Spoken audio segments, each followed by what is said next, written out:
शेतकऱ्यांसाठी आजच्या महत्त्वाच्या 25 ठळक बातम्या. शेतकऱ्यांसाठी आनंदाची बातमी देखील आलेली आहे. पैसे आता जमा होण्यास सुरुवात झालेली असून सर्व बातम्या आपण पाहणार आहोत. त्यापूर्वी चॅनलवर नवीन असाल तर चॅनलला सबस्क्राईब करून नोटिफिकेशन बेल ऑलवरती टाका. खूप सारे जण व्हिडिओ तर पाहतात, मात्र चॅनलला सबस्क्राईब न केल्यामुळे रोजची रोज पीक विमा, नुकसान भरपाई तसेच इतर PM किसान योजनेसंदर्भातच्या बातम्या पाहायला मिळत नाहीत. त्यासाठी फक्त सबस्क्राईब करायचे आहे. तर आता व्हिडिओ शेवटपर्यंत पहा, सर्व बातम्या पाहायला मिळतील.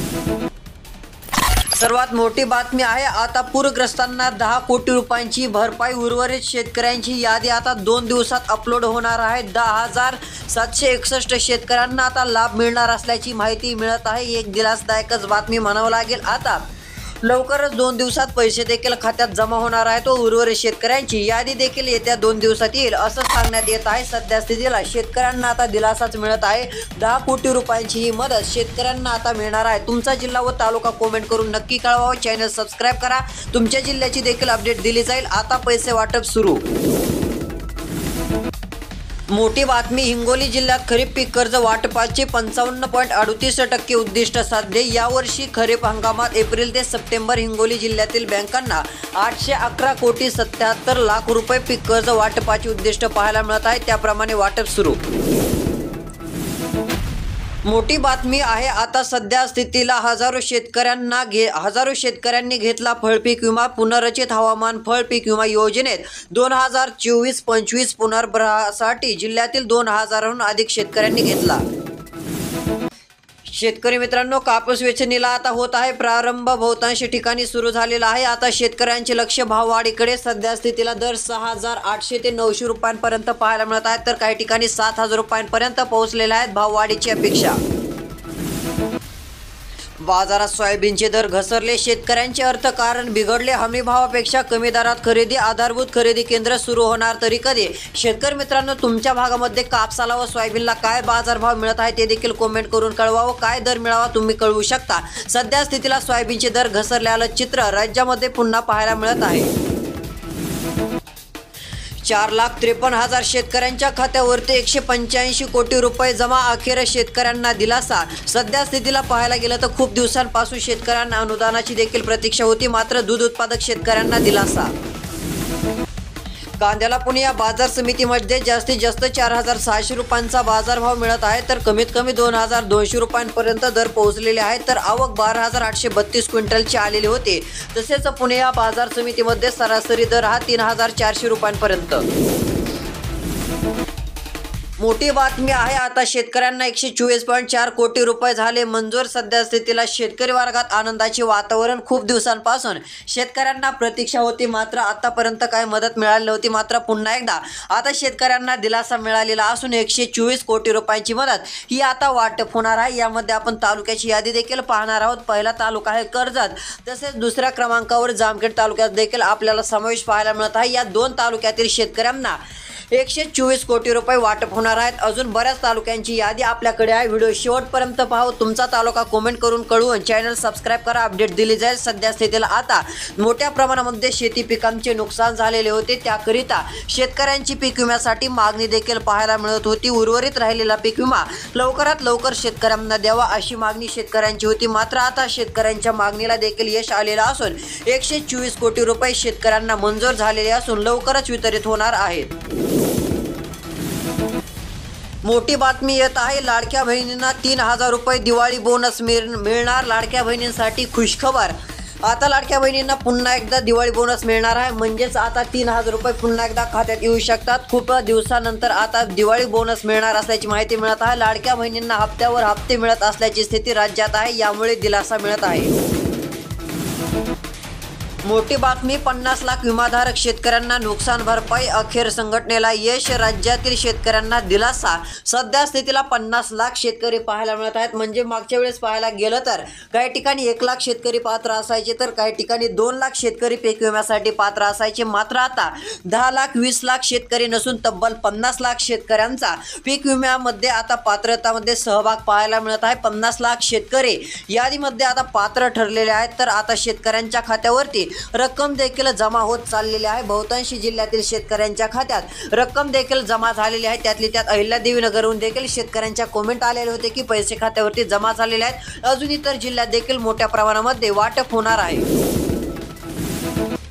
व्हिडिओच्या पुढे शेतकऱ्यांना दिलासा देणारी बातमी पाहणार आहोत, त्याकरिता व्हिडिओ शेवटपर्यंत नक्की बघा। सोयाबीनला अमरावती या बाजार समितीमध्ये 4,300 रुपयांचा जास्तीत जास्त दर मिळत आहे, तर तसेच कमीत कमी 4,150 रुपये, तर आवक 11,532 क्विंटलची आलेली होती। सरासरी दर 4,225। पीक विमा मिळत नसल्याने विमा कंपनीवर कारवाई करण्याची शेतकऱ्यांची मागणी। सध्या स्थितीला काही शेतकऱ्यांना अद्याप पीक विमा मिळालेला नाहीये, म्हणून शेतकऱ्यांची आता ही मागणी पाहायला मिळत आहे। प्रधानमंत्री फसल विमा योजना विमा काढून नियमांचे पालन करून देखील पीक विमा मिळत नाहीये, त्यामुळे संबंधित विमा कंपनी कायदेशीर कारवाई करा, अशा मागणीने शेतकरी वासुदेव ज्ञानोबा घुमरे यांनी जिल्हा अधिकाऱ्यांकडे निवेदन देखील दिल्याचं पाहायला मिळत आहे। पुढे काय होतं या बातम्या देखील दिल्या जातील। मोठी बातमी आहे, लाडक्या बहिणींच्या खात्यावरती लवकरच येणार आहे दिवाळी बोनस। राज्य सरकारने मुख्यमंत्री माझी लाडकी बहीण योजना सुरू केलेली आहे। यामध्ये आतापर्यंत 7,500 रुपये खात्यावरती आलेले आहेत। तुमच्या खात्यावरती आतापर्यंत किती रुपयांची रक्कम आलेली आहे ते देखील कळवा। कोणता हप्ता मिळाला नाही ते देखील कळवू शकता। सध्या स्थितीला आता लाडक्या बहिणींना पुरे दिवाळी बोनस देखील मिळणार असल्यामुळे महिला वर्गात सध्या आनंदाचे वातावरण। मागेल त्याला सौर कृषी पंप, आता शेतकऱ्यांकडून आले मोठ्या प्रमाणामध्ये अर्ज। महावितरणाच्या योजनेमुळे दिलासा, 24 तास वीज उत्पन्नातही पडेल भर।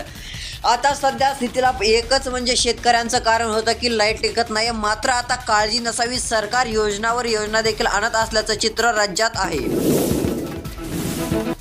मोठी बातमी, जिल्ह्यामध्ये शेतकऱ्यांना पीक विम्याची अद्याप ही प्रतीक्षा। 4.54 लाख तक्रारी झाल्या दाखल। सर्वच महसूल मंडळामध्ये अतिवृष्टी, पिकांचे मोठे नुकसान।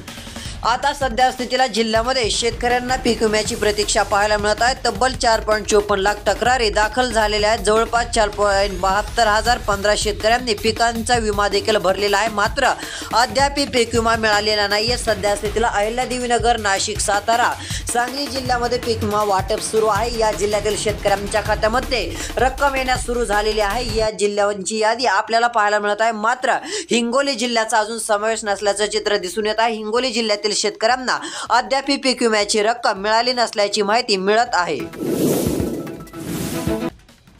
आता पीक विम्याच्या अग्रिम भरपाईसाठी 3 जिल्ह्यामध्ये अधिसूचना, शेतकऱ्यांना दिलासा। इतर जिल्ह्यामध्ये पंचनामे देखील सुरू। राज्यातील बहुतांश जिल्ह्यामध्ये पावसाने पिकांचे नुकसान झालेले होते, त्यामुळे शेतकऱ्यांना विमा भरपाईसाठी पूर्व सूचना दिलेल्या आहेत। यामध्ये आता पाहायला गेलं तर पीक विम्याच्या अग्रिम भरपाईसाठी 3 जिल्ह्यांच्या अधिसूचना आहेत, त्यामध्ये परभणी, नांदेडचा देखील समावेश। सर्वात मोठी शेतकऱ्यांना खुशखबर देणारी बातमी आता आपण पाहत आहोत। ही अपडेट शेवटपर्यंत पहा। आता पीक विमा किती रुपयांपर्यंत जमा होत आहे ते पाहूयात। सरकारमार्फत पीक विमा उतरला जातो, परंतु नंतर शेतकऱ्यांना नुकसान भरपाई मिळण्यास अनेक अडचणी येतात। या संदर्भात मी व्यक्तीच अनेकदा पाठपुरावा केल्यानंतर खरीप 2023च्या पीक विम्याची उर्वरित रक्कम कर्जतसाठी 64.40 कोटी, जामखेडसाठी 60 कोटी मंजूर झालेले असून सर्व शेतकऱ्यांच्या खात्यामध्येही जमा होणार असल्याची माहिती देण्यात येत आहे। तसेच खात्यात ही रक्कम वर्ग होण्याची प्रक्रिया सुरू झालेली आहे। शेतकरी बांधवांनी आपापल्या भागातील कृषी सहाय्यकांशी संपर्क साधून आपली काही कागदपत्रांची पूर्तता राहिली असल्यास करून घ्यावी, जेणेकरून पीक विम्याची 100% रक्कम सर्वांच्या खात्यामध्ये जमा होईल। आणि काही अडचण असल्यास माझ्याशी संपर्क कार्यालयाशी संपर्क देखील करावा, अशी माहिती स्वतः रोहित पवार यांनी दिलेली आहे। आता शेतकऱ्यांना दिलासा देखील मिळत आहे, मोठ्या प्रमाणामध्ये पीक विमा जमा होत आहे। मोठी बातमी आहे, नवीन योजना पाहायला मिळत आहे। पंतप्रधान नरेंद्र मोदी यांच्या अध्यक्षतेखाली केंद्रीय मंत्रिमंडळाने आज शेतकऱ्यांचे जीवनमान सुधारण्यासाठी आणि त्यांचे उत्पन्न वाढवण्यासाठी एकूण 13,966 कोटी रुपये, तब्बल पाहू शकता इथे 13,966 कोटी रुपये खर्चाच्या 7 योजनांना मंजुरी दिलेली आहे। 1 नव्हे 2 नव्हे तर 7 योजना पाहायला मिळत आहेत। आता या योजनांमुळे शेतकऱ्यांना लाभ देखील होऊ शकतो, अशी माहिती मिळत आहे। 13,966 कोटी रुपये खर्चाच्या या 7 योजना आहेत। शेतकरी मित्रांनो, ही माहिती शेवटपर्यंत बघा। आता राज्यामध्ये पुन्हा एकदा बरसणार आहे तुफान पाऊस, मध्यम ते काही भागात मुसळधारेची शक्यता। आता सध्या स्थितीला शेतकरी मित्रांनो पावसाचा जोर पुन्हा एकदा वाढण्याचं चित्र आहे। मध्यम ते काही भागात जोरदार पाऊस राहील, मात्र हा पाऊस राज्यातील सर्वच भागात होणार नाही हे देखील शेतकऱ्यांनी लक्षात घेणे गरजेचे राहील. मध्यम ते काही भागात जोरदार पावसाची हजेरी लागणार आहे. तर शेतकरी मित्रांनो, तुमच्या भागात पाऊस झालेला आहे का नाही ते देखील कळू शकता. तुमच्याकडील कोणतं पीक आहे ते देखील त्याबाबतचे बाजारभाव आपण दिले जातील. त्यासाठी कमेंट करून तुमचे पीक देखील कळवा. रोजच्या रोज अपडेटसाठी चॅनल सबस्क्राईब करून नोटिफिकेशन बेलला ऑलवरती नक्की टाका. भेटूया पुढील व्हिडिओ. धन्यवाद.